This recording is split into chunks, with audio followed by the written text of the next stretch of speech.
I was expecting them to serve cocktails in little bottles and, right, with a lot of plastic over your roll. I mean, that would be neat. Yeah. I could see like a themed restaurant coming around. Yes. Gourmet. I don't think they'd buy it. Yeah. Interesting stuff. So today was a pretty decent day. I'd say sunny outside for the most part. So we did see a couple of light showers earlier today. Most of those have dissipated. And guys, we're going to be entering a pretty extended dry spell. It happens pretty much every year about this time, just after the 4th of July. We don't have any rain in the forecast. A very summer-like weather pattern is taking shape.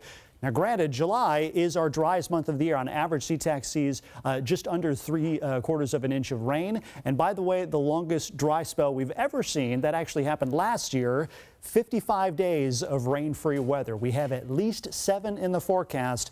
We'll see how long this goes. Now let's talk about what's happening right now. We actually do have some light showers. Talking dry spell, it's actually raining in some parts of western Washington.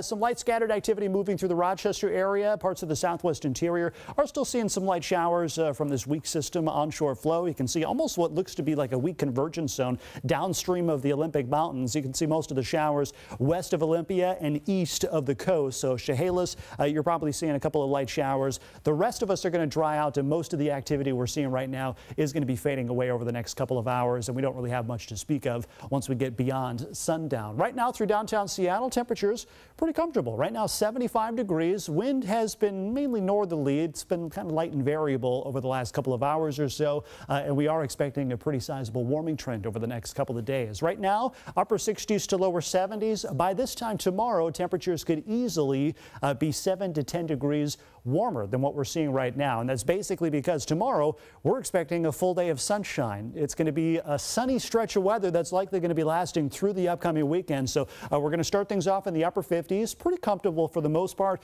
We'll be near 70 degrees by noontime as you're taking the lunch hour. And then by the evening commute, temperatures peaking in the upper 70s to lower 80s. This is probably going to be the case over the next couple of days. One saving grace for us, we're not looking at a whole lot of 90s in the forecast because we have a surface high pressure over the Pacific Ocean. That means onshore winds will likely prevent us from getting too hot, we'll say. It is going to be warm, maybe uncomfortably warm for some over the next 7 days, but we don't have anything excessive in the forecast. So the warmest day looks like it could be tomorrow, or excuse me, on Thursday, 84 degrees for a high, slightly cooler with maybe a couple of clouds Friday into Saturday, and still back in the low to mid 80s as we wrap up the weekend and into early next week.